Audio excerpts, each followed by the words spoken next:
ശബരിമല സ്വർണ്ണക്കൊള്ള കേസിൽ ദേവസ്വം ബോർഡ് മുൻ പ്രസിഡന്റ് എൻ വാസുവിനെ ചോദ്യം ചെയ്ത് ഇഡി. സ്വർണ്ണക്കൊള്ളയിൽ നിന്ന് വാസു സാമ്പത്തിക നേട്ടമുണ്ടാക്കിയിട്ടുണ്ടോ എന്നതിലാണ് പരിശോധന. തന്ത്രി കണ്ഠരര് രാജീവരെയും നാളെ അന്വേഷണ സംഘം ചോദ്യം ചെയ്യും. ഇതാദ്യമായാണ് ശബരിമല സ്വർണ്ണക്കൊള്ളയിൽ CPIMന്റെ ഒരു പ്രധാനപ്പെട്ട നേതാവ് ഇഡിക്ക് മുന്നിലെത്തുന്നത്. രാവിലെ 10:30 കൊച്ചി ഓഫീസിൽ ഹാജരായ എൻ വാസുവിനെ ഡെപ്യൂട്ടി ഡയറക്ടറുടെ നേതൃത്വത്തിലാണ് ചോദ്യം ചെയ്യുന്നത്.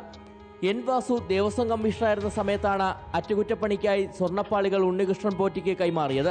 വാസു നൽകിയ ശുപാർശ കത്ത് പ്രകാരമായിരുന്നു ദേവസ്വം ബോർഡിന്റെ നടപടി. പാളികൾ ഉണ്ണികൃഷ്ണൻ പോറ്റിക്ക് കൈമാറുന്ന സമയത്ത് സ്വർണം എന്നത് ചെമ്പാക്കി രേഖപ്പെടുത്തിയത് വാസുവിന്റെ നിർദ്ദേശപ്രകാരമാണെന്നും അതിനാൽ ഗൂഢാലോചനയിൽ പങ്കാളിയാണെന്നുമാണ് SIT കണ്ടെത്തൽ.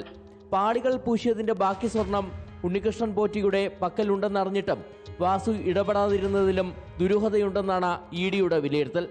അതിനാൽ ഉണ്ണികൃഷ്ണൻ പോറ്റിയുമായി വാസുവിന് സാമ്പത്തിക ഇടപാടുകളുണ്ടോ എന്നും ED പരിശോധിക്കുന്നുണ്ട്.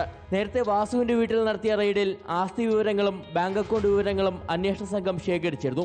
അതിനിടെ SIT കേസിൽ പ്രതിയായ തന്ത്രി കണ്ഠരര് രാജീവരെയും ED നാളെ ചോദ്യം ചെയ്യും.